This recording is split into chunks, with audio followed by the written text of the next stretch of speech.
right, what's up, Cowboys fans? Welcome to the new Keeping Up with the Joneses podcast. My name is Jared. And I'm your co-host, Douglas Graves. Yes, the Douglas Graves your girlfriend told you not to worry about. Jared and I were just two friends who spend an unhealthy amount of time watching, reading, and sometimes even arguing about the Cowboys. Eventually, we figured our blood pressure's through the roof. We're already yelling at the TV together, but might as well put a mic in front of us and let you guys join in on the chaos. Buckle up and get ready to cheer with us or jeer with us. Honestly, both are acceptable. And with that being said, I'll toss it back to Jared because if I keep talking, he might have to mute my mic. Sounds good. Yeah, every week we're going to be breaking down what we see on tape, what's happening around the team, and kind of how the season's shaping up. And of course, we're going to be talking draft as we get closer and closer to that time. But I guess we'll get started here. And I kind of just want you to briefly kind of review the past few weeks for the Cowboys. You know, they made some trades, obviously, at the deadline, and Mhm. seems like it's really changed the team's trajectory completely. So just want to kind of get your thoughts on how this team has been performing since that trade and since the bye week, and we'll kind of go from there.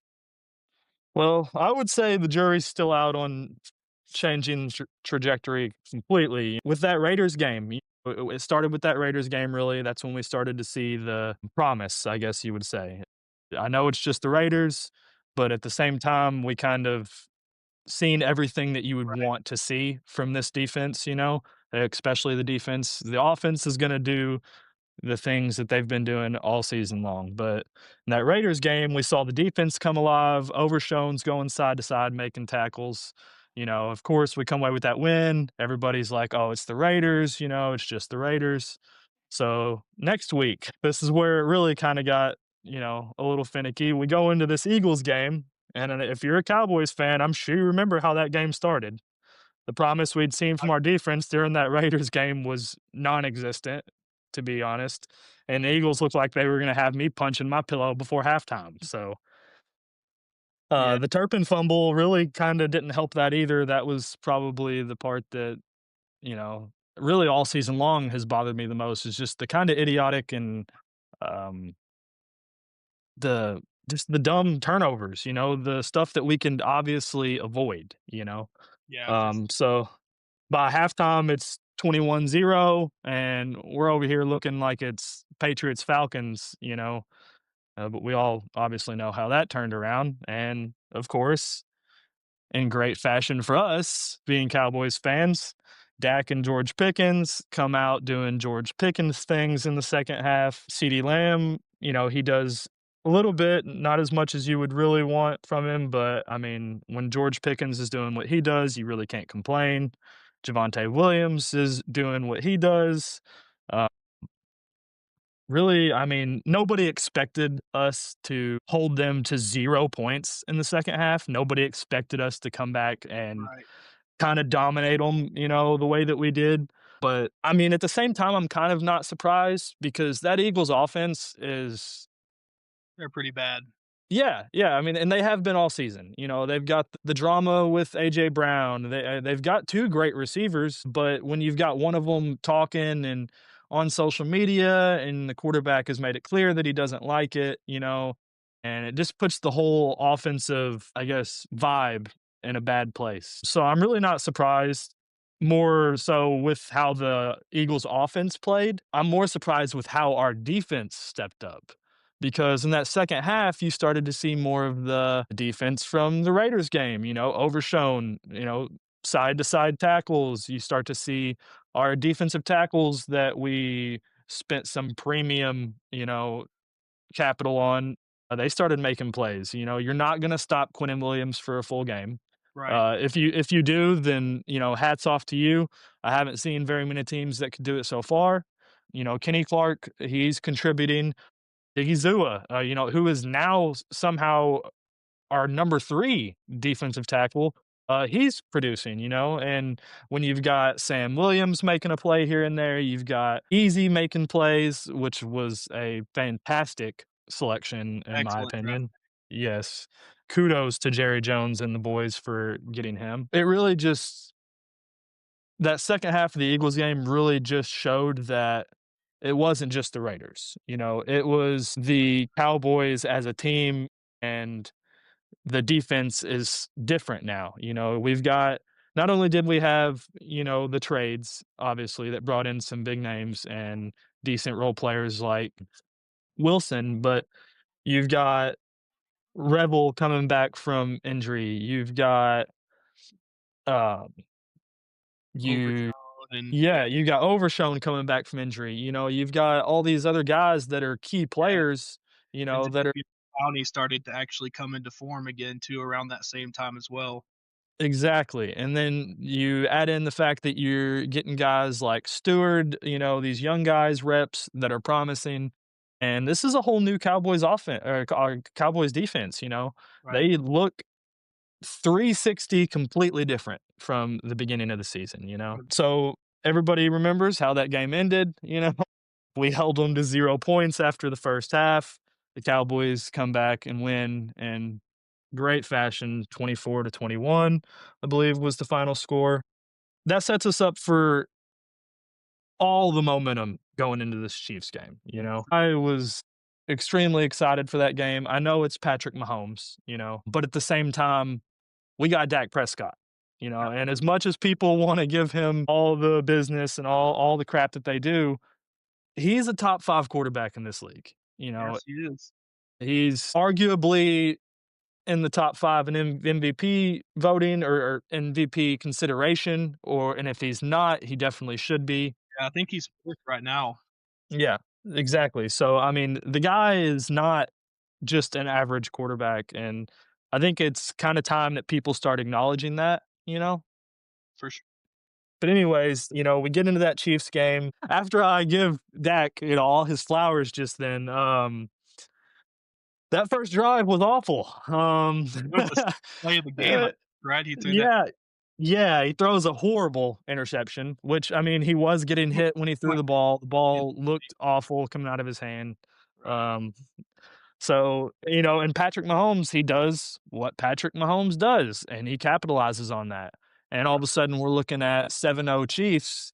And I'm remembering the Eagles game from last week. And I'm sitting here thinking, we're not going to come back down 21 and beat the Chiefs. That's exactly, not going to happen. They have an offense. The Eagles, they're kind of in shambles when it comes to their offense, but Patty Mahomes is not gonna let somebody erase a 21-point deficit for sure. without putting up points himself. Yeah. So, Yeah, that but, that was a very impressive game from our defense. I mean, I know they let up 28 points, but just to see that what I really think was special about that game is that it wasn't a bad Patrick Mahomes game. He's had some rough games this year, but that yes. he threw 4 touchdowns, and I believe he had a 125 passer rating that game. I mean, he was all over the place, and you saw this Cowboys defensive line got after him a lot.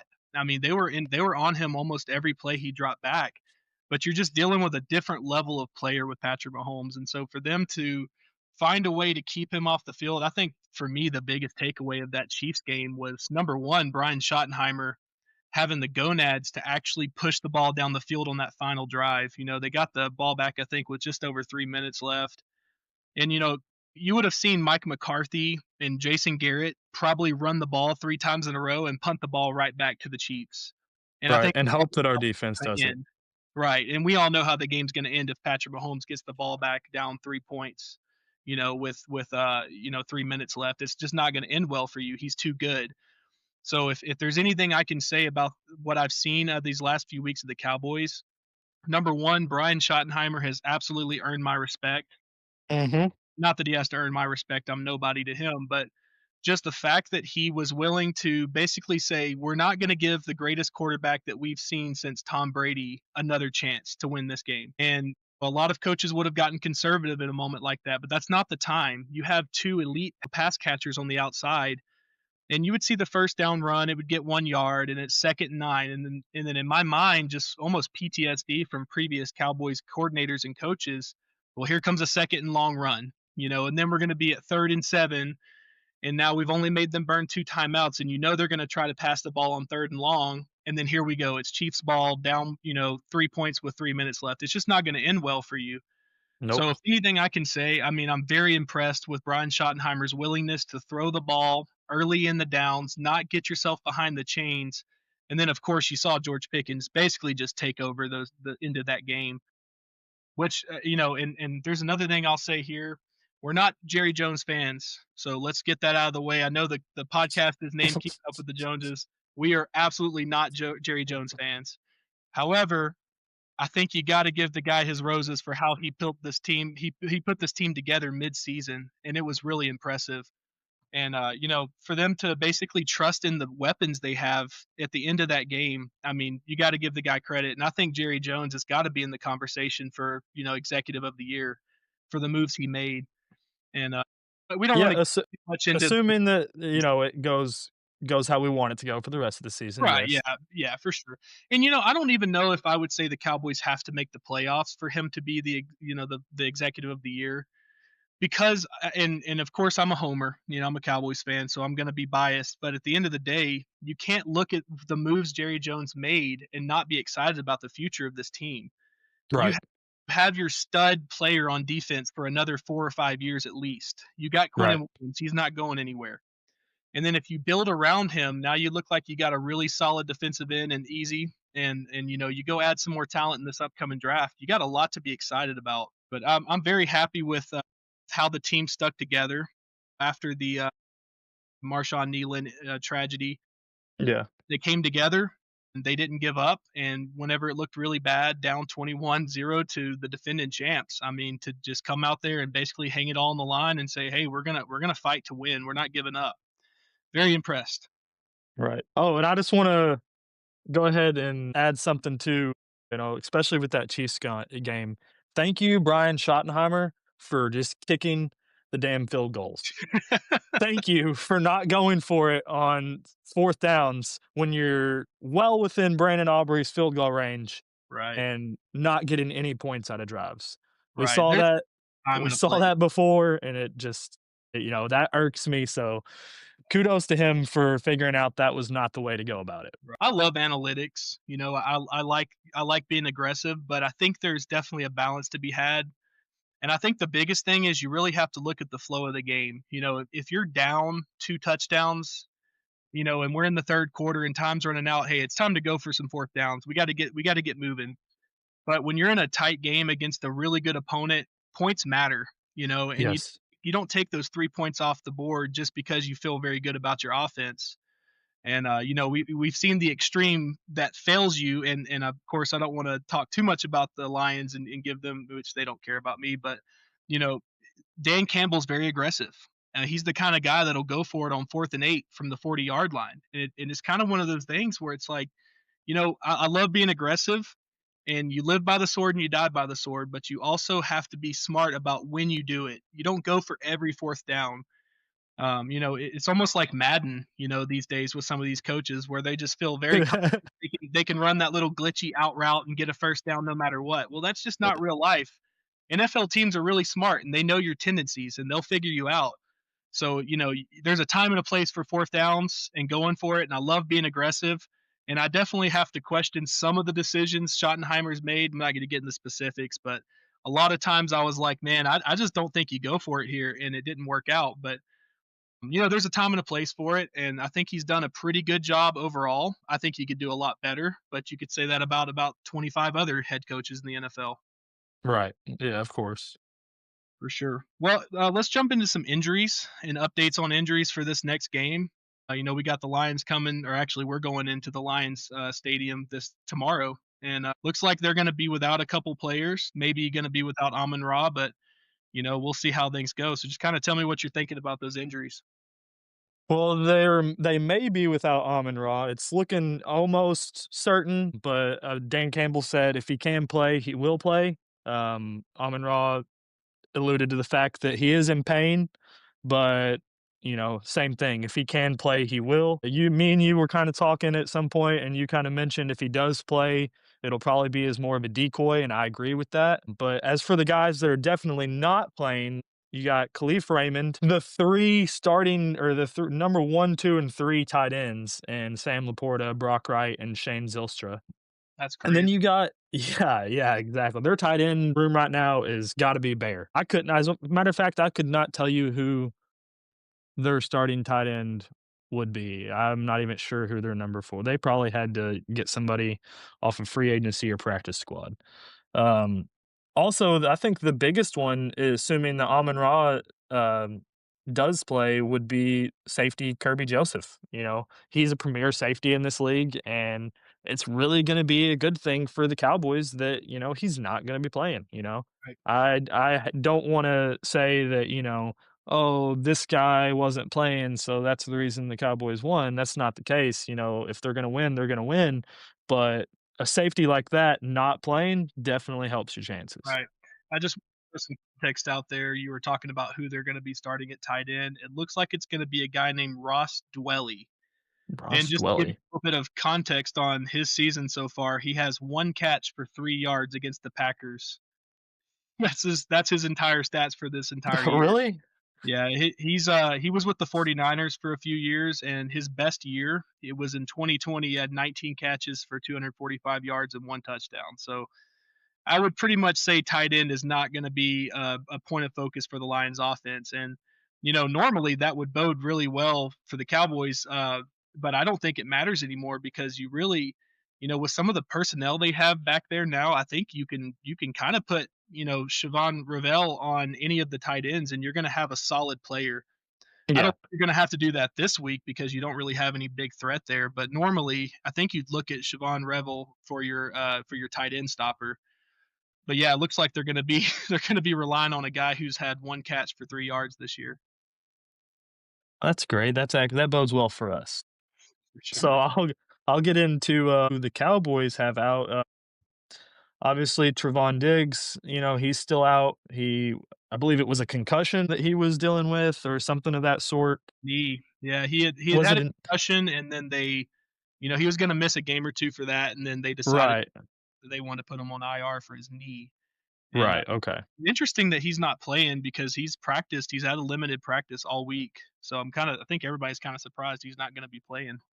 Yeah, and I wonder if maybe that was because, obviously, they've made amends and, they're back on good terms, if he's practicing every day and everything. But I wonder if part of that was maybe because of the drama swirling around about how he got the concussion and, all of these other things. You never know what a team's reasons are, when it comes to not wanting a player to play even when they're healthy. But I wonder, really if, some of that bad blood that seemed to be brewing between the team and him, if maybe that has some kind of factor in why it's taken him so long to really get back into practice and, get to where he's ready to play. We also are going to be without our starting left tackle, Tyler Guyton. He's been up and down this year, but for the most part, I can't really say uh, that I don't like the way that he's played.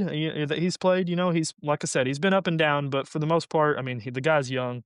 He plays against some of the most athletic freaks on the planet. Defensive ends in the NFL are no joke, and as a left tackle, especially a young guy just getting your foot in the league, I can't really knock the guy too much. Well, the questionable, we've got Vaki, Amon-Ra St. Brown, Taylor Decker, and Penei Sewell, but both of those guys seem to be trending upward, which I hate to hear. I mean, I don't wish injury on anybody, and obviously, I love seeing the guys play. They're both great players. But when it comes to my Cowboys, I would prefer if we could go up against the backup left tackle and right tackle, considering both of those guys are great players in their own right. Yeah, they're also looking at their guard is questionable. And that offensive line just really is, they're going to have to really pull it together and do something, because this run game is going to be heavily relied on in this game, especially if Amon Ra's out. That offensive line is going to have to really create some holes for Jameer Gibbs, and David Montgomery. Otherwise, I could see the Cowboys running away with this one. Possible. The Lions offense is usually really explosive. There's no shortage of playmakers on the Lions offense, but if our defensive line can get Jared Goff, uncomfortable early, that's the way you beat teams like this. You make their quarterback uncomfortable, you get him out of the pocket, you hit him a few times. Next thing you know, they're playing inconsistently, they're, punting the They run ball, schedule. all that kind so Yeah, on, as far as the Cowboys, we don't have anybody on offense that is questionable. We have the 2 we have Tyler Guyton and Trevon Diggs, who we know are for sure out, but I'm gonna go ahead and little clap for us because, most of our offense is ready and healthy. On defense, we've got Jadeveon Clowney, which, I mean, I think he's kinda trending upwards, but, I mean, if he yeah, doesn't play in this game, it's not the worst thing in the world. He was limited at practice this week, so far, but I mean, don't get me wrong, he's made some great plays for us over the past couple weeks, and the veteran presence that he brings has been immaculate. But at the same time, we do have enough guys, enough strength in the defensive line that if he was to not play, I'm not too worried about it. for sure. Uh, uh, Malik Hooker also been limited. Another guy that, we've got other guys at the safety position. Donovan Wilson, we got Bell, we've got Clark. There's other guys there that really can cover the role that he plays, and Mhm, we're not going to be taking much of a hit there. for sure. The big one for me is honestly the fact that Brian Branch has been questionable this week with a toe slash ankle injury. And I'll tell you what, if Herbie Joseph and Brian Branch don't play, Dak is going to have one hell of a day. Gonna have a field day. Yes. If those 2 guys somehow end up not playing and Dak has a bad game, then I will eat all the crow. I will take back For sure. most of what I said about him, not all of it, because we all know that this Dak is, he's a good quarterback. But he should have a great day. Even if Brian Branch does play, he should still, I say keep up with everything that he's been doing, if Yeah. not more. One So, Brian Branch does not cancel out CeeDee Lamb and George Pickens. no. And they're also without their starting corner. They just put him on IR. I can't remember his name right now, but they just put him on IR, and he was probably their best corner. So I mean, you definitely got to say, you don't want to be unrealistic. I know on the betting lines, I think the Lions are favored by 3 points right now. But just to be honest with you, this really feels like everything is lining up for the Cowboys to have the upper hand. Now, of course, you got to play the game. You got to go up there and show up, and you're playing it at the Lions. That's going to be a rough atmosphere, of course, but Right. you got to show up and win the game. But you got to look at this situation and use context here. The Cowboys probably have the upper hand in terms of available players and honestly, the Lions just I kind of think the Cowboys match up better with the Lions than they do any other team, any of these other major teams they've played the last few weeks. And because you look at it like the Lions, like you said, their offensive line's not that great, and they've got a lot of No. injuries there. And they were talking about getting I can't think of his name right now either. Was it Ragnow? Ragnow? Yeah, yeah, They were Ragnow. talking That about was a big story this week. yeah, it was crazy, and turns out he's got a grade 3 hamstring tear, which for those of you who don't know what that means, he pretty much has a fully torn hamstring.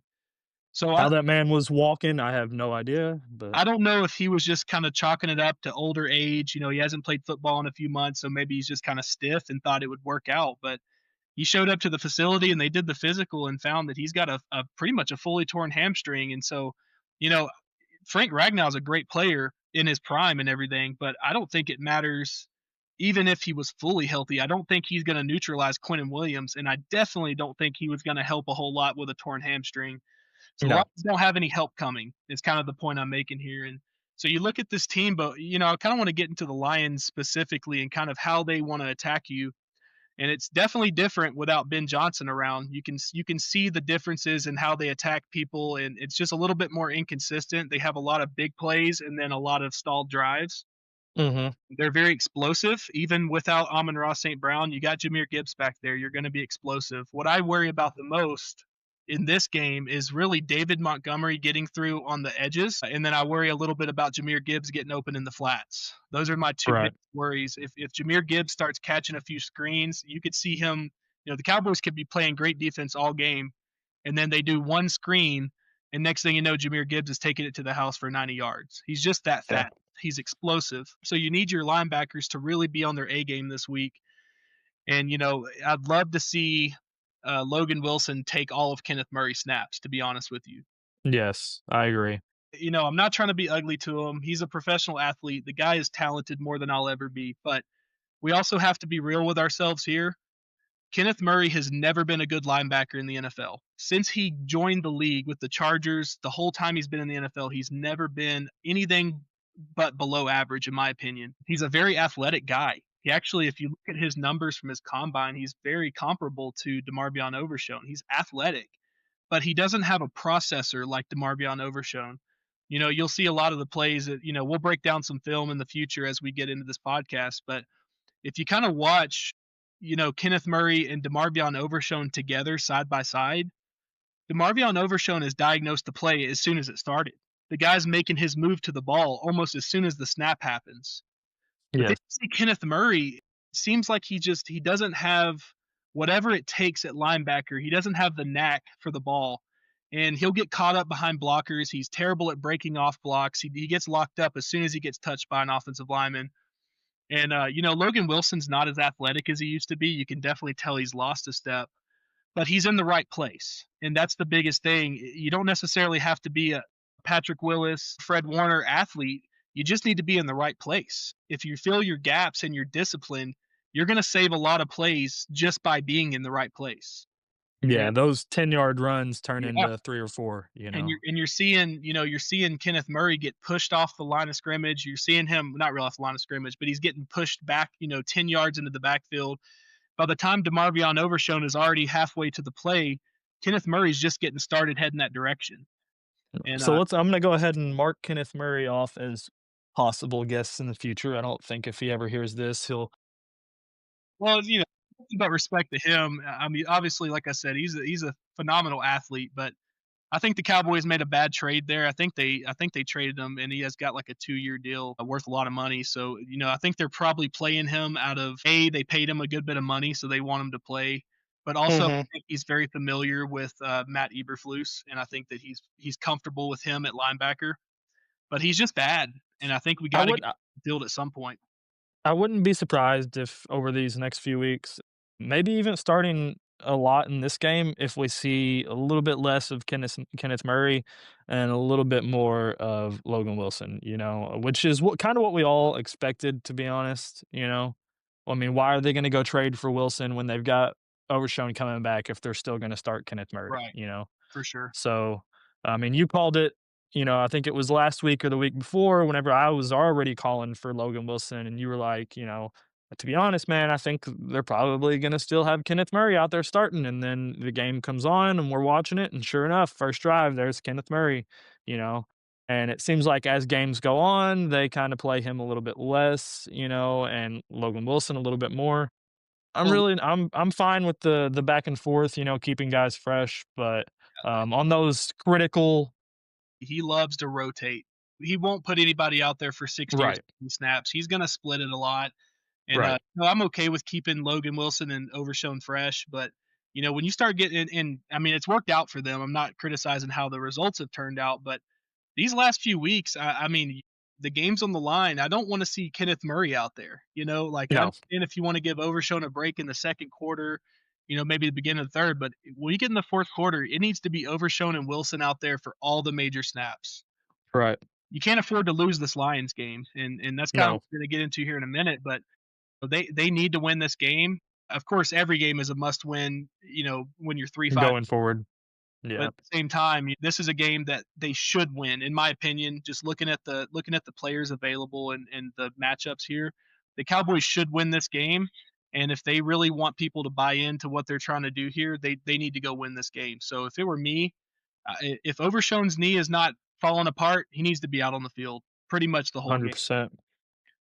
Yeah, and kind of looking into the playoffs as we get closer and closer. The Cowboys are sitting at 6-5-1.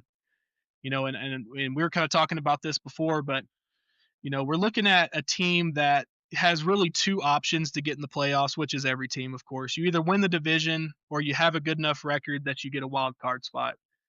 And I would say, 3 weeks ago, you would say this Cowboys team's not making the playoffs no matter what. But also, Mhm. if they did, it was definitely going to be a wild card spot. Well, Yeah. that kinda changed. I mean, things change every day in the NFL, we know that. Nothing ever stays the same, and you're looking at Thank you, Chicago Bears. the Chicago Bears showed up and showed out for us. And, I was kinda looking at the Eagles' schedule coming up, and, the Cowboys could realistically make it in either way. I think they'd prefer to win the division, of course, because 'cause you're gonna get a home game and you'll have a higher seeding, but, looking at the Eagles' schedule, they got the Chargers, and they're talking about Herbert maybe not playing, we don't know yet. Even if he does play, the Eagles' defense is gonna make it hard on him. But, Mhm. that's a game you could see the Chargers winning. They have a good head coach who's smart. They're not gonna do stupid stuff, but the Eagles have to lose that game. That's one of the looking at their schedule, that's one of the games we really need the Chargers to come through for us on. Yeah. You got the Which, Raiders. I mean, I've had Herbert all year in fantasy, so believe me, I've been waiting for the Chargers to come through for me all year. It's happened sometimes, but what it's gonna come down to really is the fact that for the Eagles to lose that game, they're gonna have to protect Herbert. And that has been the thing all year long is they just can't protect him, you know? Injuries to that offensive line have really caused, I mean, not to mention losing Hampton, your starting running back, which he should be back, I believe, this week. But that offensive line has just kind of been in shambles, you know? At one point in the season, I remember seeing a graphic that said that almost every guy that was starting on the offensive line at that point was somewhere in the 30th, ranked, somewhere in the 30s, according to Pro Football Focus. And of course, I don't wanna give Pro Football Focus too much, because I don't always agree with them, but that's not good, Obviously, if they're ranking almost all of them in the, lower to mid 30s, it doesn't get much worse than that, and that's who they've got protecting Justin Herbert. For the Chargers to come through and beat the Eagles like we need them to, they're just gonna have to do something different than what they've been doing the They're past few gonna have weeks for to run the sure. ball, but I Yeah. I don't like their prospects against, Jalen Carter and that interior defensive line of the Eagles. But I think if they want to win that game, they're going to have to at least get 4 yards of carry. They're going to have to figure out a way to convert some tough third downs, and the Eagles aren't going to make it easy on them. But they're going to have to figure out how to make some stuff happen that they haven't really done very well this year. That's for sure. Yeah, Kind of looking 100%. at the next games, you got the Raiders. The Eagles should whip the Raiders. Mhm. They are what they are. And then December 20th, you're looking at the Commanders. And Commanders they should have Jaden Daniels coming back this week. And honestly, I mean the Commanders they've been pretty bad this year, but then you saw how well they played against the Broncos. I mean that was Yeah. an inspiring performance. I think you saw a lot of those veterans that they've been waiting on to step up this year. They started stepping up and kind of had a heartbreaking loss there in overtime, but the Commanders are no pushovers anymore. And then I think the one we can look at and say this is probably the most likely loss for the Eagles would be the Bills, Yeah. and it's at Buffalo as well, so that should really help the case. Right. Eagles are their defense is amazing, and the Bills' offense is very makeshift. They kind of make it up Mhm. as they go, but the Bills are going to be desperate. They really need to win that game. But we'll see how the next few weeks play out. We got a month before then, but they need that game, and it's at home, so the Bills should have the upper hand in that one. And then they got the Commanders again to close out the season. So, I mean, realistically, if you kind of, you never want to guarantee wins here, but I could see the Eagles losing 3 games. I could see them losing the Chargers game. I could see them losing one of the two Commanders games, and probably the Bills game. Yeah, those division games are never easy, even if, it like you said, the Commanders have been up and down this season, and they played kind of they played well against the Broncos, but let's be honest, the Broncos tried more than once to hand them the game, and the Commanders weren't able to take advantage of it. But like you said, Jaden Daniels coming back, they've got their quarterback, so I could those division games are never easy.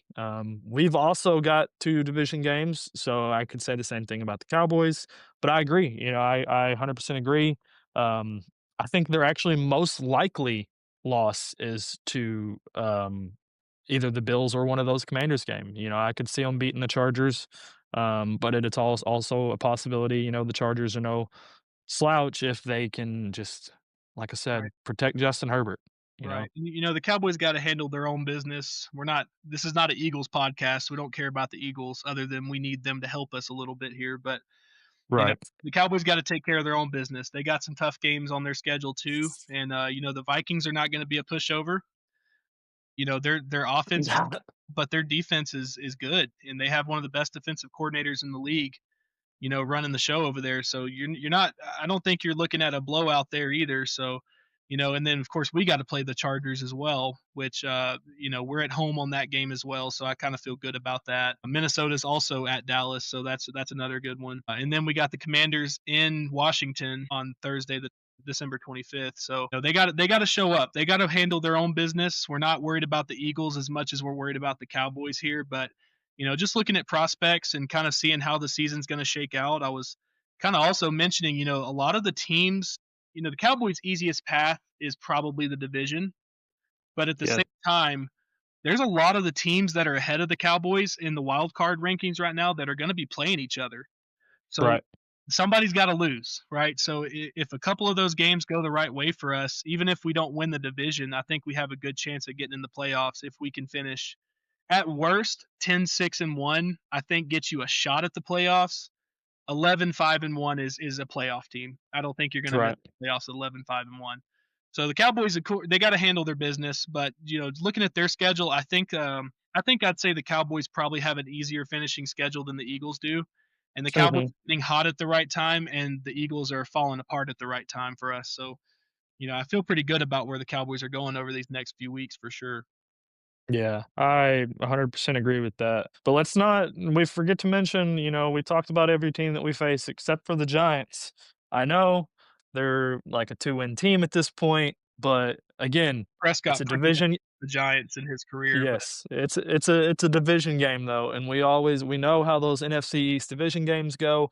You know, it would really, really pain me if we win all these games and we get ahead of ourselves and we come in there and lose a close one to the Giants, for sure. and that's what keeps us out. So we can't really just write them off just yet either, especially with a young guy like Jackson Dart now as quarterback. But Mhm. yeah, I just want to make sure that we do acknowledge the fact that we do got to play them as well. And Right. although their record says otherwise, they are a decent, Yeah. They're team they're at playing best. better than their record would say. I mean, they lost a bunch of games, I think, by 1 score. I think they lost probably 5 or 6 games this year by 1 score. I mean, they Right. sticking around. They're not gonna let you walk all over them. Of course, the Patriots pretty much did Monday. Right. Yeah, they've done that to everybody though. Yeah, they have, and I think more than anything, you almost I don't wanna wish injury on anybody, but if Jackson Dart doesn't stop running into people and getting Oh hurt, man. or trying to get himself hurt, I mean, he may not even be around for that game. So, I mean, I he's love the swagger. I love it. I love the kid. He's, whenever I'm playing Madden, if I'm doing a fantasy draft, that's my quarterback. I right. love the swagger from the kid, but yeah, stop. Just fucking stop. Stop. Stop. Like, those are hits that you don't need to take. You've already been concussed once, twice this season, in your rookie year. Yeah, Go out of bounds. right. Just or go down, stop taking these hits. I saw a video with John Gruden, where he was telling Jackson the same thing. He's like, "Why do you do it?" And Jackson couldn't really give him a good answer other than, I just run at him, and maybe that's why him and Cam Scatabo, are, they're the Bash brothers, but man, just stop. Like, preserve yourself. You've got a long career ahead of you. You're a talented player. Just go out of bounds or go down. They are dead set on finding any contact they can, and, Yes, they are. that's fun when you're 21, 22, but you start getting around 28, 29 years old, you're gonna start thinking back on those hits and wondering, "Why was I doing that? That was really Yeah. stupid." And, yeah, but, if he's playing, they're gonna have a chance. They're again, this Cowboys defense has played a lot better. I think I saw Mhm. a stat. I don't wanna, quote the wrong numbers here, but I'm pretty sure I saw that the Cowboys since that deadline are the 7th ranked defense, only in that 3-game span. But since the deadline, their defense is ranked number 7, and they've changed everything. I mean, they look like a completely different defense, but they're also letting up a lot of points, and but they're making stops in key moments, and that's really all you need with this team. With how good this offense is, you just need a few stops when your offense is kind of sputtering a little bit, because it's not realistic to expect the Cowboys to put up 40 points on everybody. No matter how talented they are, this is also the NFL, and the other teams are not bad either. They're going to play good. So, it's not realistic. You just need a defense who can get you like 5 or 6 stops a game, and try to get you stops in the right times. And I feel pretty good about that Giants game, but I know the Giants would love nothing less than to play spoiler to ruin the Cowboys season. So you Yeah. can't overlook those games for sure. But looking at, kind of any other stories around the league, is there anything that's kind of sticking out to you as, something that you need to look towards for the rest of the season?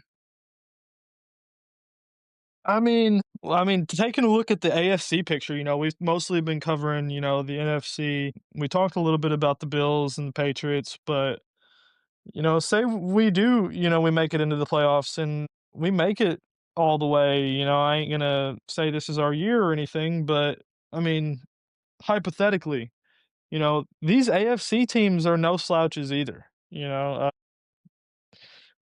Patriots are obviously our biggest worry, for anybody, not just ours, anybody in the NFC.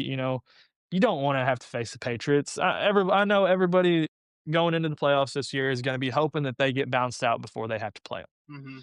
But that's really the main thing that I want to touch on is the fact that yeah, we're in the NFC East and we got to make it a few games before we have to play one of those teams. But the AFC has got some.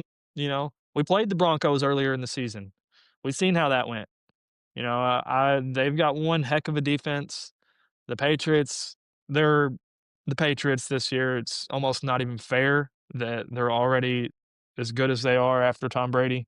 Yeah. They've already found their franchise quarterback who's probably going to be one of the best quarterbacks in the league for years to come. And then you've got the Bills who, yeah, I think they're like, what is it, 7-5 at this point? But they've got Josh Allen, and that guy's just, I mean, he's a different type of player. So So there's a chance. yeah, there's a chance for them to, like, I know they're kind of in a win now position, but with a guy like Josh Allen at the head of your team, I mean, you always have a chance as long as you've still got a chance. For sure. But yeah, that's really my only other worry outside of, our NFC East picture that we've got going on is the fact that, there's a lot of good teams on the other side as well. Right. And we've played some of them already and, it's we're gonna have to be different, if we go up against the Broncos again. We're gonna have to, bring that team that we've seen the past 3 weeks from the Cowboys. Yeah. Because even though they actively try to give away games to almost everybody they play, their defense is, I mean, I think it's the best defense in the league this year or really close to it. Are I you talking just about the Patriots? No, the Broncos. Oh, Yeah, they've got probably that's I mean, obviously, that's what's carrying them. Bo Nix has been up and down, so right. their defense, everybody knows that their defense is their strength right now at this point. Hmm. Um, but yeah, Yeah. yeah. Right now, the Houston Texans have the number one ranked defense, and Yeah, okay, yeah, I they're doing completely a lot forgot of it about at the them. same time. They're CJ Stroud's back, and their defense is absolutely mauling everybody. And man, Will Anderson Jr. looks like a Oh, man. yeah. The Texans made all those trades to go up and get those two. I think they got what was it, two of the top 5 picks in that draft, and it Yeah. seems like it's working out for him right now. You gotta give him credit for that. The only thing I wanted to mention about kind of what's going on around the league, the Rams are kind of the only team in the NFC that kind of scare me at all. I think Yeah. the only team that if the Cowboys played, I would feel like we're at a disadvantage going into the game. I don't think Mhm. any other team in the NFC that scares me like the Lions or the Rams do. And I really wouldn't even say scares me. I just mean that they have a great quarterback who is probably the MVP right now, and Mhm. he is putting together great games. Now he had his first bad game of the year this past weekend. And it wasn't even a terrible game, let's go Yeah, it ahead and wasn't acknowledge even that, that. but yeah, and that's another team just to kind of briefly touch on them, the Carolina Panthers, man, that defense, Uh-huh. and I got to tell you, they've really turned things around, and it seems like, they got a great defensive tackle, but it seems like their offense is doing just enough, and their defense Yeah. is well, actually, I mean, I really should even say that their offense absolutely played amazing against the Rams, which was another surprise. But Yeah. just in general, to look at the overall year, the Panthers have kind of really surprised me. I don't think they're one of those teams, kind of like the Cowboys. I don't think anybody wants to play the Panthers. Just like I Mhm. don't think any team wants to play the Cowboys right now. They're kind of in Right. the same boat. Of course, the Cowboys have a much better offense, but in the same boat that, like, when you see them on your schedule, you're like, "Oh, God, we got to play those guys," you know. Yeah. And And when you talk about the Rams though, I feel like it's kind of the same blueprint that we'd have to use to beat the Lions, you know? mhm, If you can get Matthew Stafford off his spot, if you can get him, disrupted early, then you'll see the type of mistakes that he made last week, you know? sure. I believe that was like his first pick in a Yeah, big amount of game that was like his broke 3rd all season or something like that. he broke the record for most touchdowns without an interception. I think it was 25 touchdowns without an interception until he threw 2 Yeah. against the Panthers last week. I mean, that's Yeah. amazing. That's unheard of. Yeah, that's what 45 years in the league will do for you, you know? That's It's true. that man's getting up there in age. I don't think there's a single coverage or shell that you could put up that he has not seen and knows exactly how to Right. play apart. So, yeah, it's like you said, and this is another thing, just kind of briefly want to touch on this. When you're talking about, like, elite defenses, and we kind of think of pass rushers from the edge. And when we made the Quentin Williams trade, I was kind of talking to you about how the Jets didn't play him as a pass rusher. They were really using him as a big run stuffer, and Right. great at that. I think he had the highest rated run defense in the NFL when the Cowboys traded for him. But that's not necessarily what the Cowboys traded for him for. I think it was the 2022 season when Aaron Whitecotton was there. He played a lot more forward of a stance. His weight was on his front hand. He wanted to get in the lineman's face and push them back into the quarterback as fast as possible. And that was the year he had 12 sacks. Um, Right. and so, Aaron Whitecotton's our defensive line coach, and so you're kind of seeing that change where I think the stat I saw was Quentin Williams has 23 pressures through the last 3 games, which is up That's there. crazy. Yeah, that's up there with some of the best pass rushers in the NFL. And I don't Yeah. know that he'll continue to have that level of production week in and week out, but you're seeing a guy who is kind of going back to what he was whenever he was at his best. He's still good at stopping the run, but he's trying to penetrate and get into the backfield now. He's not holding the offensive lineman to kind of wait until the last second to see where the running back is going to commit to. And Right. seen a big difference in him. But kind of that's what I was going to say is just how you think of elite defenses, you really think of edge rushers. You think of guys that can get to the quarterback in 2 seconds, and Quinton Williams isn't going to get to the quarterback in 2 seconds like a Micah Parsons will, but there's such a big difference in, especially with these veteran quarterbacks that are less mobile, like Matthew Stafford, when you can push the lineman into the quarterback's lap. There's just nowhere for the quarterback to go. It's very Yeah, uncomfortable. disrupt the middle. Yeah. Right, and when an edge rusher breaks around the outside, it's really easy for an elite quarterback that has a lot of pocket awareness to just step up in the pocket and push the ball down the field. And so you'll see Micah Parsons beat the right tackle all game long and then finally get a sack maybe when he chased the guy down. And I'm not hating on Micah Parsons, he's great. But you can neutralize Micah Parsons. You can chip block him, you can put a tight end over there to kind of help. You just can't do anything about Quentin Williams. And you could if Quentin Williams was the only guy on this defensive line. But it's Quentin Williams, Kenny Clark, and Osa Odigizua, and you can't double team all of them. And you're going to have No. to double team one of them because Kenny Clark's going to whip almost anybody he goes up against one on one over the course of a game. And Quentin Williams is. And then our best pass rusher on the team is probably Osa whenever he's playing well. So one of those 3 guys are going to get a one on one matchup almost every single play. You know, Right. the way I kind of see this team going is like get to the quarterback. That's the same thing with Jared Goff this week. Just attack the middle. They don't have a lot of interior talent on that offensive line. Of course, Mhm. I think we're kind of looking at, Taylor Decker and Panay Sewell, they're probably going to be playing. And even if they do, I don't think they're going to be at 100%. But, you know, I'm not looking for edge pressure in this game is kind of what I'm getting to. I'd like to see Easy stay on the outside to kind of contain those outside runs, which he has been phenomenal at this year. Right. And I'd like to see the Cowboys really focus on keeping that 5 down defensive lineman this week and try to penetrate and get in Jared Goff's face up the middle, make him uncomfortable, get him off rhythm. And I think you're going to see the the Lions offense go to like a dink and dunk style of offense. They're going to be throwing it short to their running backs a lot. And just one other thing, we'll kind of wrap this up. I don't want to go forever, but you know, the Lions are very hard-headed. And this is a Dan Campbell thing. It's nobody else but Dan Campbell. He is very very hard-headed in that he wants to run the ball up the middle. He doesn't care who is on the other side of the offensive line. He wants to run the ball up the gut. And I kind of hope he stays that way this week because I'm just telling you, this is not the defensive line to run up the middle. It's just not going to be the one. So if he wants to slam David Montgomery up the middle 30 times, and I think the Cowboys have a good chance at stopping this offense. Mhm. It's going to be if they get into a short, quick passing game, trying to run the slants, try to get the ball out in the flats. I think that's where the Cowboys defense will break down the most. But if they try to run the ball up the middle against Quinnen Williams and Kenny Clark and Osa, I think the Cowboys are going to really, really shut this Lions offense down this weekend or tomorrow. So yeah, I'm very excited to see how the Cowboys come out and play, man. I think they match up better against the Lions than they did against the Eagles or the Chiefs. So Yeah, I'd really I like to see agree. them come out and play well. Well, I guess that's about it. Do you have anything else you wanted to add to that? No, not really. I think we covered about everything. I'm really looking forward to tomorrow as of right now. Now, after the first quarter or two, we never know how that's going to change or increase. But as of right now, I'm excited. The the way the team's been playing is really kind of revamped, my excitement for this year. So yeah, I'm ready for tomorrow. Yeah, man, I'm excited too, and let's just hope the Cowboys don't come out here and make a fool of us all and get housed.